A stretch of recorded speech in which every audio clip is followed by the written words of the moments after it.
Hi, everyone. My name is Kevin. Thank you so much for helping to create this space this morning. Thank you for showing up and being present and inviting me to come and speak. I'm really excited. I actually wanted to start off by sharing a couple photos of myself that I thought could help you give a better idea of who I am as a person. So this first photo is actually a photo of me standing very excitingly in front of a TriMet bus with my face on the bus. Not that, there you go. So just for a little context, I do a lot of different things for work and professionally. I work as a journalist. Most of my work as a journalist has been with NBC News and Vice. At NBC, I write for NBC Asian America and NBC Out. And with Vice, I wrote for Motherboard Tech by Vice. So that was a little more out of left field because I'm not that tech savvy of a person. But the benefit as a journalist of writing about a subject that you're not so well versed in is that you're forced to write about it in a way that anyone can understand, even yourself. So most of my work has been as a journalist has been as a writer, but I also actually started off as a photographer, and I still work as a photographer. So this photo right here was taken 7 years ago, right before I spent 1 year traveling one way around the world for a photo project called the Gay Men Project. At the time, I was photographing queer men in their homes in different cities around the world, and I was asking them to share their story. And then I was sharing that to a blog. And it kind of grew into a thing over the course of, I think, 3 or 4 years. As mentioned, I was able to go to 89 cities in 37 countries and 6 continents, and I photographed over 700 people. And that was actually completely self-funded, most of it through a crowdfunding campaign. So that's a talk for another time. You can check it out later if you want. It's called the Gay Men Project. But this photo, essentially, one of my alma maters, Portland State University, they found out about this project and they wanted to highlight it and me and my work for a marketing campaign that they were doing across the city of Portland. So they put my face on the side of a bus. And I have to be honest, it was one of the coolest things that's ever happened to me professionally because, as you can imagine, as a queer person, there was a period of my life where I was terrified of people finding out that I was gay. If someone found out I was gay, it would have been the worst thing in the world. So to have my big gay face on the side of a bus and the word gay, written in big, white, bold text next to that face, and to have that bus parading down the streets of my hometown, down Holgate past my elementary school. And for me to be really excited about it meant something. It really did. It was really, really, really special. And I was on a lot of buses. I was on the 17, I was on the 71, I was all over. So it was really, quite frankly, a really big highlight in my life. And unfortunately, for most of the buses run, the campaign ran for about a year. I was doing that around the world trip, so I didn't see it a lot, but that trip was obviously very cool too. But I got tagged in a lot of photos. And I'm not gonna lie, I kind of felt like Carrie Bradshaw. It was my Carrie Bradshaw moment. The second photo is a photo of me and my mom and my 2 sisters. And it's actually my favorite photo that's ever been taken of the 4 of us. And it's actually taken in the refugee camp that I was born in. So 39 years ago, I was born in a refugee camp in Kuala Lumpur. 8 months before that, my mom, who was pregnant with me at the time, got in a small wooden fishing boat with my 2 older sisters, who were 4 and 9, and a few dozen other refugees off the coast of Vietnam. The boat was rickety, I'm sure. I imagine the wood was rotting and the paint flaking, patterns left as the coating began to peel and crack and chip under the swelter of the Southeast Asian heat. It had a motor, of course, but it wasn't anything that any rationally minded person would feel safe using for a voyage across the South China Sea. But funny thing, when you spent the day hiding, waiting for the night, waiting for the dark, about to flee a country, a life, the only life you've ever known, rationality tends to be trumped by fear. Fear by desperation, and desperation by the only way to make it through it all, which is hope. So my mom and my 2 sisters and those few dozen other refugees, I think there were about 60 of them, they got into this fishing boat and they went out into the ocean and they went out towards that hope. That's the night my mom fled post-war Vietnam, Christmas Eve, 1981. Just for a little context, at the time, Vietnam was trying to recover from a very long, drawn-out, bloody civil war, of which the United States had very heavy involvement. And so when the Americans withdrew in 1975 and the war ended, those Vietnamese that were left behind were forced to deal with the hardships, the economic, the political, the humanitarian hardships that are always left behind after any conflict. And so in the years that followed, hundreds of thousands of Vietnamese began fleeing the country in these fishing boats. And my mom and my two sisters were three of them. It wasn't a safe journey. A few days into their trip, their boat was actually attacked by Thai pirates who came and robbed them. They stole their gold, they stole some of their food, but more devastatingly, they stole the motor off their boat. So without a motor, they were left drifting in the ocean. And because Vietnam was the closest of the shores, some of them wanted to go back. But others feared if they went back, they would be imprisoned or worse. So they took a vote. And they actually voted that they would rather die at sea than give up on their intended goal. So they continued drifting somewhere between the life they fled and the life that they hoped for. The next day, their boat was again attacked by pirates. But sadly, because the first group of pirates had already stolen everything, this group of pirates took it out on the refugees. And they beat some of the men and they raped some of the women. My mom describes sitting on the top of the boat and holding her two daughters tight and pulling her hair in front of her face, right? And trying to avoid the attention of the pirates. And luckily, she wasn't noticed. So clearly at this point, spirits were really, really low, but that same thing that compelled each of those refugees to get in that fishing boat was the same thing that compelled them to continue forward, and that was hope. So because many of these refugees were fishermen, they realized that they could create a sail from these bags that had been used to carry the rice. And so that's what they did. They created a sail, and they caught the wind, and they began going in a direction. On the 6th and 7th day, they actually ran out of food and water. But on the 10th day, now keep in mind, for 10 days, these refugees have been in this fishing boat, and all they've seen the entire time was an unending horizon of water. But on that 10th day, they saw a tiny crest of mountains in the distance. And on the 11th day, they were finally brought to shore in Malaysia. And my mom says the most amazing meal she's ever had in her entire life was that first meal that they had once they got off that fishing boat. And that was a meal of ramen noodles. So it gives you a little context. That's the story of my mom and my two sisters, recounted to me so many times that it begins to feel like my own story. But my story actually wouldn't begin until 8 months later, when I was born in that refugee camp for Vietnamese boat people in Kuala Lumpur, delivered by an American nurse in a concrete structure with no screens on the windows or door. I would spend the first 8 months of my life living in refugee camps, after which my family and I immigrated to Portland, Oregon, and I grew up amongst the fir trees and the mud puddles of Portland. I'm sharing this story for a couple reasons, right? The second story. The first reason is I want to show how this story and my history informs my creative process. As mentioned, I work as a photographer and a journalist, and I also work as a filmmaker. But I think more importantly, I just wanted to share my story, my very personal story as a refugee. I think given the context of the events of the past 2 weeks around the world, this is a topic that is on a lot of people's minds. And I'll only speak for myself. I won't speak for anyone else. But I know for me, it can be easy for me to wake up and read a story about a refugee or see an image of people desperately clinging to an airplane as it's taken off from an airport in Afghanistan and be shocked and be angry and be sad and be disheartened. And maybe, I make a post on social media. But then I go about my day and I don't give it a second thought because I'm able to convince myself that that world of people desperately fleeing a country, that world of refugees, is a world far removed from my own, and it doesn't affect me.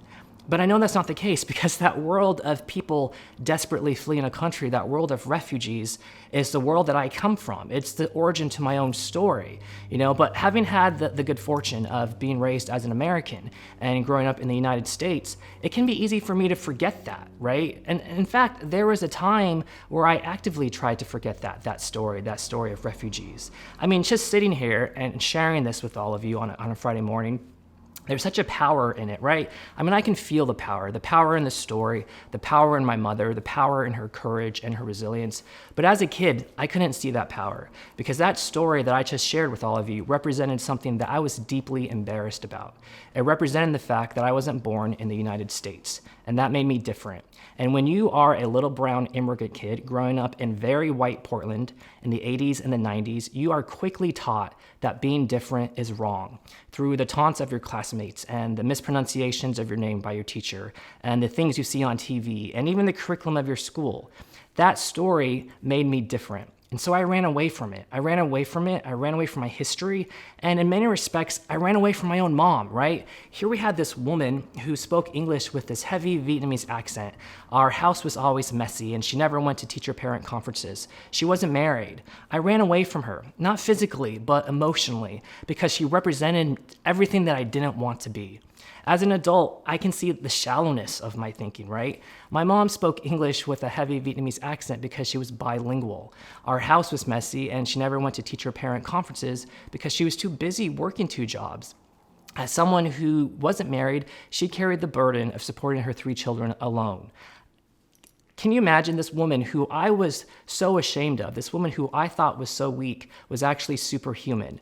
The type of woman who had the fortitude to build a life for her 3 children in a country she had never been to. Now, I think about this a lot, all of it. My story, her story. I think about the disrespect that I gave my heritage when I was younger. I think about the reverence that I try to give it now. I think about all this trauma that lives inside my body, some of which I inherited from my mom, because we all inherit the traumas of our parents. We inherit the traumas of our families. It's intergenerational. And there's some science to say that it's genetic, that if a woman goes through high levels of stress when she's pregnant, it creates higher levels of cortisol in the body, and that can have unknown effects on the unborn child. Now, I don't know how true that is. I'm not a scientist, but what I can tell you is that when my mom was pregnant with me, she was literally fleeing a country. I mean, how could that not have affected me and the way that I'm wired in some way? But more importantly, I think about how this all affects me now, right? How all of my lived experience and all the lived experience of my mother and all the lived experience of my grandmother and all the lived experience of my great-grandmother, how this culmination, this thread, this lineage of life affects the vessel that is me, and how this vessel navigates the journey that is my life. Now, there is a period of my life when all of this trauma, and when I'm talking about trauma, I'm talking about a lot of different things, right? I'm talking about the literal hunger pains that my mom and my sisters felt on that fishing boat as it was drifting. I'm talking about all the years that I hated myself because I was gay. I'm talking about the anger that I feel when I read a story about an Asian woman in her 70s being randomly attacked by a stranger on the streets in San Francisco. I'm talking about the casual racism that I experience on a daily basis. There have been times when all of this has felt like it's just too much, right? Very specific moments in my life when I can remember living in New York City and standing on a subway platform and waiting for the A train and just staring at the tracks and just watching each train go by and timing it and just not knowing why. I'm just staring at the tracks and just wanting my pain to end.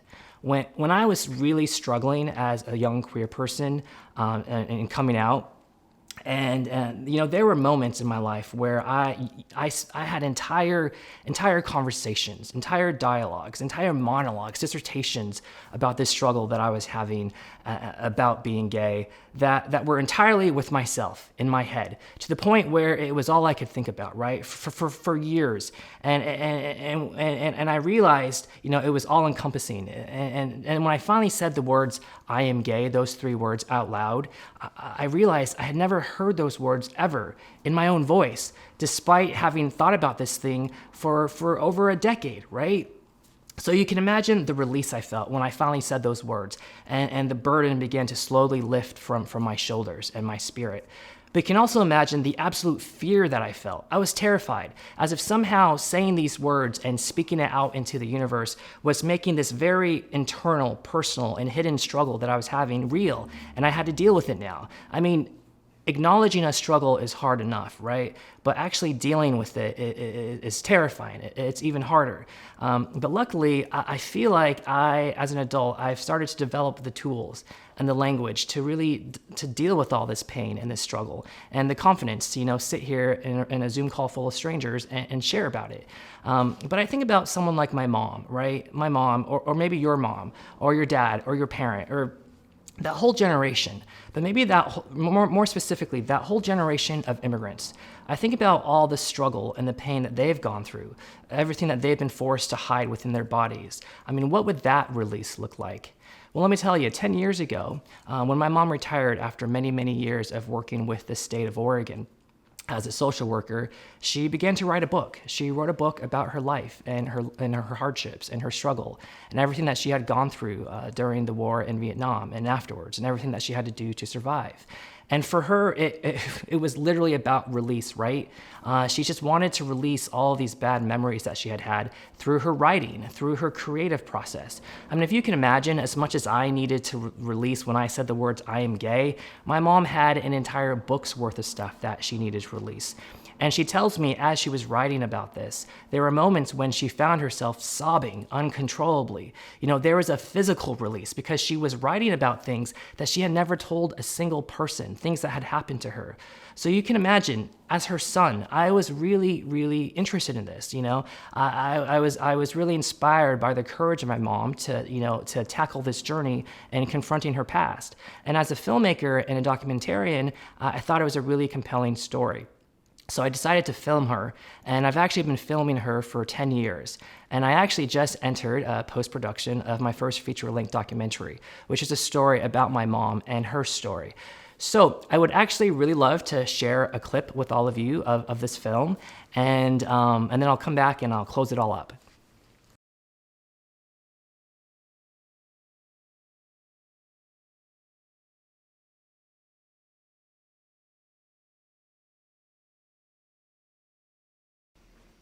So yeah, that's a small clip from my film. I actually just raised $45,000 for it on crowdfunding, so I'm really excited.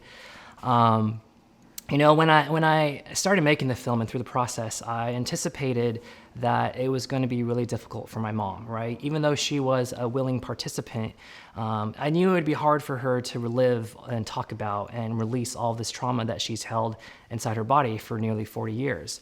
But I think I was less prepared the impact that it would have on me, right? I mean, it's not easy to examine your family for 10 years. It's not easy to examine yourself or your relationships. I mean, I spent 10 years filming my mom to realize this woman who was so important to me and who I loved very much, I actually didn't know outside the context of being my mom. I also learned a lot about myself, you know? I mean, I always knew that I had a lot of self-hate when I was younger for being gay, but I had never realized how much self-hate that I had for being Asian. Even to this day, all the times that I didn't want to be Asian, you know, all the times that I had been made to feel less than, and how all of this had manifested and still manifests in the way that I treat my mom and our relationship, you know? It's not easy to tap in and draw out all the things that we're told that we need to hide about ourselves, right? These very real and personal struggles that we all go through, but for whatever reason are made to feel ashamed of or weak by or broken from, right? It's painful. And in fact, it can be traumatic in itself.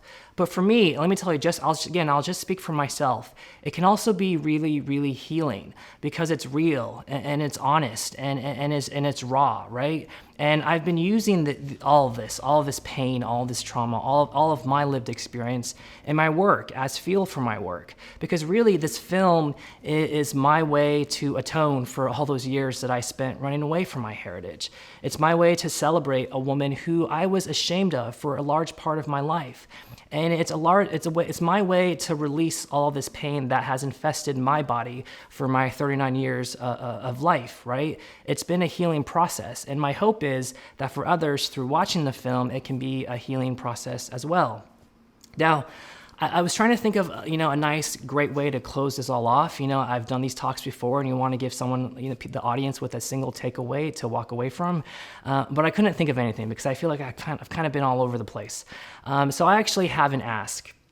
And the ask has nothing to do with the creative process. It's more of a personal ask, person to person, Portlander to Portlander.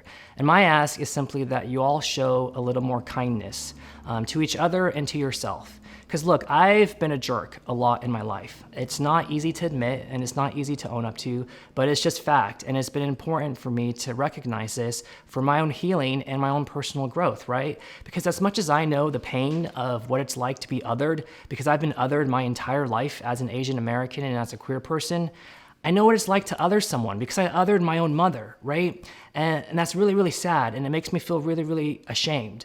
But I try to show myself a little kindness and a little grace and ask myself, what kind of environment would compel a kid or even an adult to other their own mother, right? So if you really do care about refugees and immigrants, and I'm not questioning that you do, but if you really do care, I ask that you ask yourself how you can show some kindness to this community and these individuals in your day-to-day life, because you don't have to go to Afghanistan to interact with a refugee. You're interacting with a refugee right now, right? So maybe the next time you're talking to someone and they speak English with a heavy accent that actually makes it difficult to understand what they're saying, you ask yourself, am I treating this person with kindness or am I treating them with disrespect and disregard, right? Maybe the next time you make a post on social media about refugees, afterwards you drive out to 82nd and you try out one of the food carts or restaurants, many of which are run by immigrant families. And while you're on 82nd, you go to the Vietnamese market, Phu Bon, between Pal and Division, and you probably see me and my mom there. Say hi. To me, not my mom. If you go up to my mom, she'll freak out because she doesn't know you. But go to the market, go to Phu Bon, buy groceries, peruse the aisles, try something new. Bring your kid and let your kid know there's nothing wrong with the smell of fish sauce. And I know that may sound like a really small, insignificant thing, but let me tell you, as a kid, I was bullied relentlessly for the things that I ate, egg rolls and rice. You know, it wasn't always trendy to eat banh mi and pho. So I promise you, these little insignificant things will make a difference because they are significant and they're little for a reason. Because look, I know we all have busy lives and some of us don't have the means to, donate to IRCO or Unite Oregon, but we all have the ability to be nicer in our day-to-day lives. Because let me tell you, as a refugee, as someone who grew up in a refugee family in outer Southeast Portland, I remember the acts of kindness that people showed me and my family. I remember the neighbor who bought us a Christmas tree and the volunteers who brought us presents during the holidays. I also remember the acts of cruelty and bigotry, the dismissive ways that the cashiers would talk down to my mom, right? Or the neighbors that would steal our bikes. I remember all of it, and I promise you, all of it has affected me my entire life. It has stayed with me. So I really am deeply asking you that you think about all of this, that all of you really think about all the times you've othered someone, because we've all done it. We've all done it. It's not okay, but we've all done it. So acknowledge it, grow from it, and move on. And I really, really do ask that you should show a little more kindness, because I would love to live in a country, or at least a city or a community, where a woman who has the courage to get in a fishing boat